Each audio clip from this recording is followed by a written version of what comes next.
ഉത്തരകാശിയിലെ കോടമഞ്ഞ് വീഴ്ച ഒന്ന് കണ്ടപ്പോൾ അതൊന്ന് പകർത്തിയതാണ്.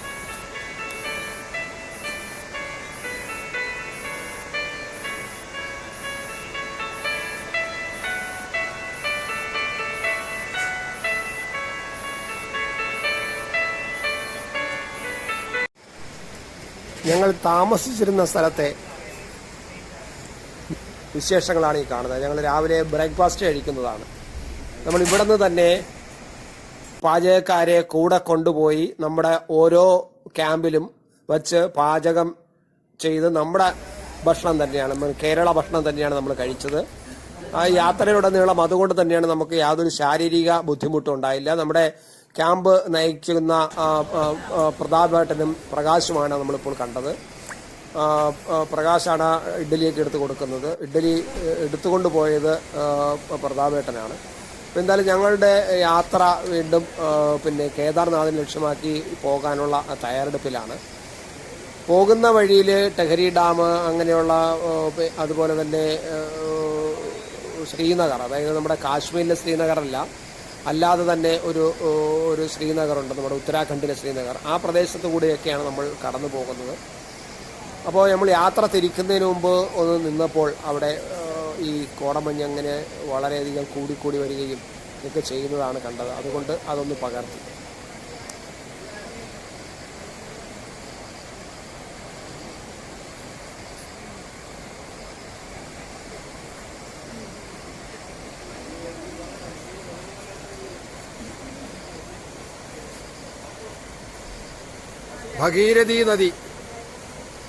ഭഗീരഥി നദിയുടെ താഴ്വാരത്തിലെ പ്രകൃതി മനോഹരമായ ദൃശ്യം.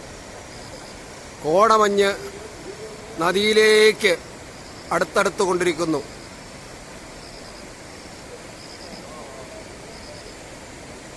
ഭഗീരഥിക്ക് മുകളിലൂടെ ഇങ്ങനെ പറന്നു പോകുന്ന കോടമഞ്ഞുകൾ.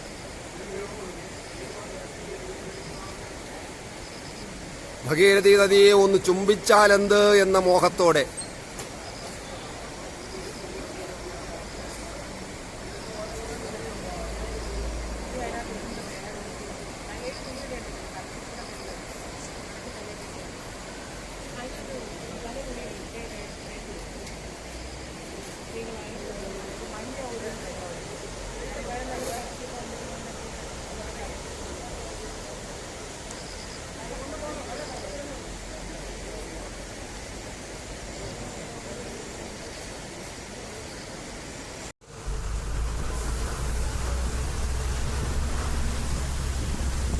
ഞങ്ങൾ ഉത്തരകാശിയിൽ നിന്നും യാത്ര തുടങ്ങിക്കഴിഞ്ഞു. ആ യാത്രയുടെ ദൃശ്യങ്ങളാണ്. റോഡിലൂടെയുള്ള യാത്ര. താഴ്വാരത്ത് കാണുന്നത് ഭഗീരഥി നദിയാണ്.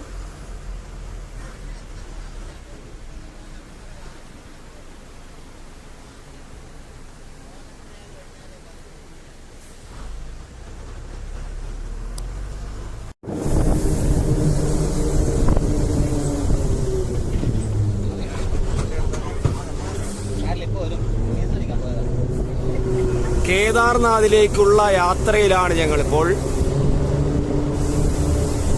ഒന്നിലധികം മലകൾ കയറി ഇറങ്ങി, ആ മലകളെ ചുറ്റിക്കറങ്ങി ടെഹരി ഡാമിനെ വലം വച്ച്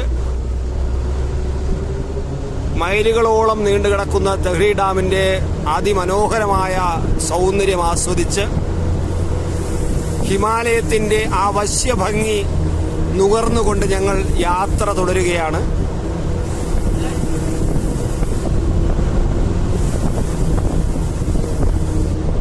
യാത്രയുടെ ഏറ്റവും വലിയ ഒരു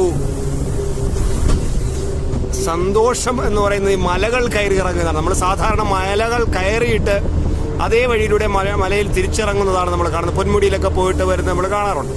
പക്ഷേ ഇവിടെ അങ്ങനെയല്ല. നമ്മൾ ഒരു മല കയറുന്നു, അത് കഴിഞ്ഞിട്ട് ആ മല ഇറങ്ങി മറ്റൊരു മലയിലേക്ക് കയറുന്നു, ആ മല കയറി ഇറങ്ങി അടുത്ത മലയിലേക്ക് കയറുന്നു. അപ്പോഴും നമ്മുടെ കാഴ്ച ഈ ടെഹരി ഡാമിന്റെ ഈ ഓരങ്ങളിലൂടെ നമ്മൾ പൊയ്ക്കൊണ്ടിരിക്കുകയാണ്. 3 മലകൾ കയറുമ്പോഴും ഇതാണ് കാണുന്നത്. ടെഹരി ഡാമിന്റെ വിവിധ ഭാഗങ്ങളിലൂടെ, വിവിധ കോണുകളിലൂടെ, വിവിധ ഓരങ്ങളിലൂടെയാണ് നമ്മൾ പൊയ്ക്കൊണ്ടിരിക്കുന്നത്. അപ്പൊ അത് തന്നെ ഏറ്റവും മനോഹരമായ കാഴ്ചയാണ്.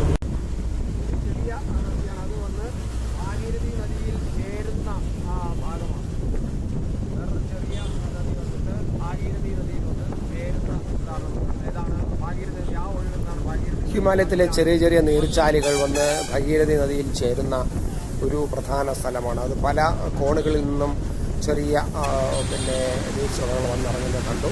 ഞങ്ങൾ അത് കഴിഞ്ഞിട്ട് ഒരു ഗുഹയിൽ കൂടിയാണ്, ഒരു തുരങ്കത്തിൽ കൂടി യാത്ര ചെയ്തു. അതൊന്ന് ചിത്രീകരിക്കാനുണ്ടായിരുന്നു.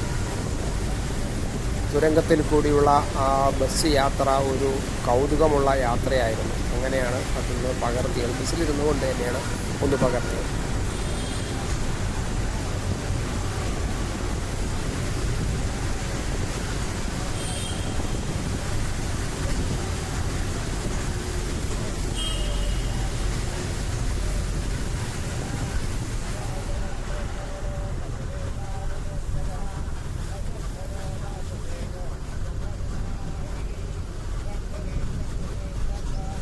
ഞാൻ നേരത്തെ പറഞ്ഞു, തെഹരി അണക്കെട്ടിന്റെ ഓരങ്ങളിലൂടെയാണ് നമ്മുടെ യാത്ര. എന്നാൽ ഇന്ത്യയിലെ നമ്മുടെ ഉത്തരാഖണ്ഡിലെ തെഹരി ഗർവാൾ ജില്ലയിലെ ഒരു പ്രത്യേക, അതേപോലെ ന്യൂ തെഹരി എന്ന പ്രദേശത്ത്, അത് മുമ്പ് തെഹരി വെള്ളപ്പൊക്കത്തിൽ മുങ്ങിപ്പോയത് കൊണ്ടാണ് പിന്നെ നൈ തെഹരി എന്ന പേര് വരുന്നത്. അവിടെ ഭഗീരഥി നദിയിലെ ഒരു വിവിധോദ്ദേശ ഒരു ഡാമാണ്, പാറയും മണ്ണും നിറഞ്ഞ ഒരു അണക്കെട്ടാണ് തെഹ്രി അണക്കെട്ട് എന്നത്. ഇത് 855 അടി ഉയരമുണ്ട്. ഇത് ഇന്ത്യയിലെ ഏറ്റവും ഉയരം കൂടിയ അണക്കെട്ടുമാണ്. ലോകത്തിലെ 13ാമത്തെ ഏറ്റവും ഉയരമുള്ള അണക്കെട്ടുമാണ് എന്നാണ് തെഹ്രി ഡാമിനെ കുറിച്ചുള്ള കണക്കുകൾ പറയുന്നത്.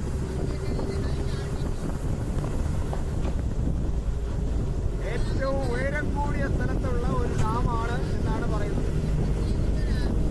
1961 ജവഹർലാൽ നെഹ്റു മന്ത്രിസഭയുടെ കീഴിലാണ് ഒരു തെഹ്രി അണക്കെട്ട് പദ്ധതിയുടെ പ്രാഥമിക ഒരു അന്വേഷണം തന്നെ പൂർത്തിയായി വരുന്നത്. പഠനത്തിന്റെ അടിസ്ഥാനത്തിൽ 600 മെഗാവാട്ട് ശേഷിയുള്ള ഒരു പവർ പ്ലാന്റ് 1972 രൂപകൽപ്പന ചെയ്യുകയും ചെയ്തു. സാധ്യതാ പഠനങ്ങൾക്ക് ശേഷം 1978 നിർമ്മാണം ആരംഭിച്ചെങ്കിലും സാമ്പത്തിക, പാരിസ്ഥിതിക, സാമൂഹ്യ പ്രത്യാഘാതങ്ങൾ കാരണം നിർമ്മാണം പിന്നെ ഒന്ന് വൈകുകയാണ് ഉണ്ടായത്. പിന്നീട് വരുന്നത് 1986 സോവിയറ്റ് യൂണിയൻ സാങ്കേതികവും സാമ്പത്തികവുമായ സഹായം നൽകി. അങ്ങനെ അണക്കെട്ട് വീണ്ടും നിർമ്മാണം ആരംഭിക്കാൻ ശ്രമിച്ചു. പക്ഷേ വർഷങ്ങൾക്ക് ശേഷം രാഷ്ട്രീയ അസ്ഥിരത കാരണം ഇത് തടസ്സപ്പെടുകയും ചെയ്തു. പദ്ധതിയുടെ നിയന്ത്രണം ഏറ്റെടുക്കാൻ ഇന്ത്യ നിർബന്ധിതനായി. പിന്നെ ആദ്യം ഉത്തർപ്രദേശ് ജലസേചന വകുപ്പിന്റെ നിയന്ത്രണത്തിലായി. എന്നിരുന്നാലും 1988 അണക്കെട്ട് കൈകാര്യം ചെയ്യുന്നതിനായി തെഹ്രി ജലവിഭവ വികസന കോർപ്പറേഷൻ രൂപീകരിക്കുകയും ചെയ്തു.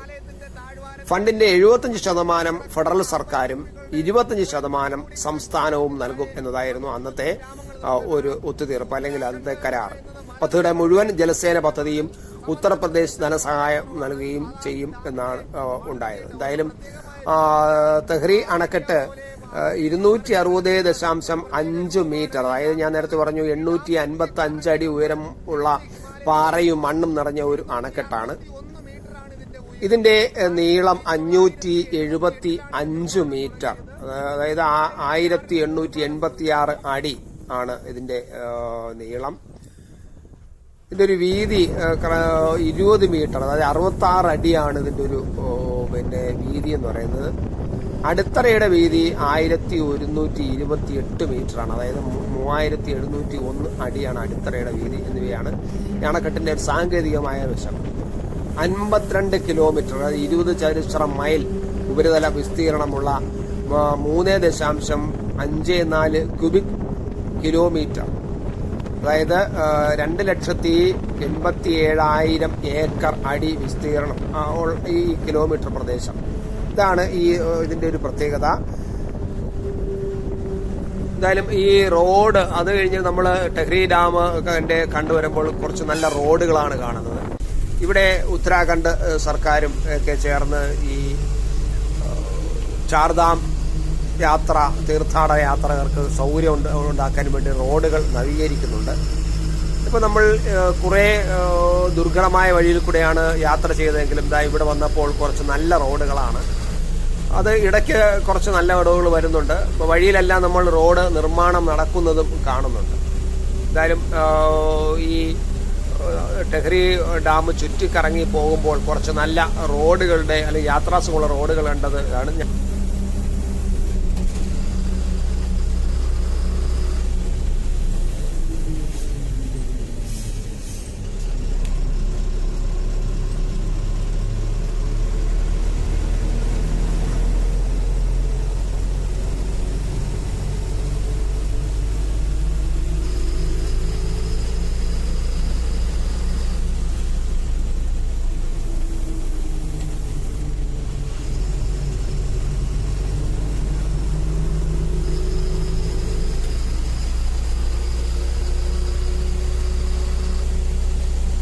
ഞങ്ങൾ അത് കഴിഞ്ഞൊന്ന് ഒരു സ്ഥലത്തൊന്ന് വിശ്രമിച്ചു.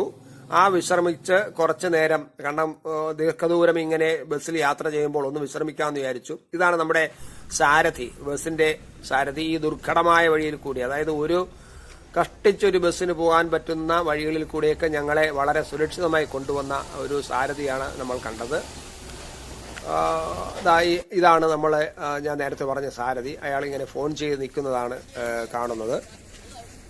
അത് കഴിഞ്ഞ് നമ്മൾ ഇനി എന്തായാലും കുറച്ചൊന്ന് വിശ്രമിച്ചു. അവിടെ ഇറങ്ങി ഒന്ന് വെള്ളമൊക്കെ കുടിച്ചു, അടുത്ത കടകളിലൊക്കെ പോയിരുന്നു.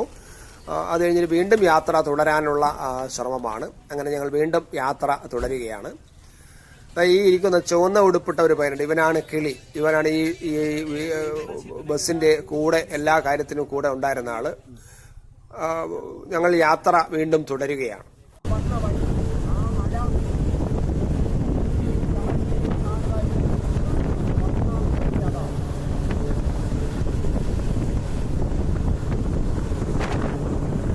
യാത്രാനുഭവങ്ങളും ദൃശ്യങ്ങളും കൂടുതൽ അറിയാൻ ത്രിലോക് ഭാരതി മലയാളം ചാനൽ സബ്സ്ക്രൈബ് ചെയ്യുക.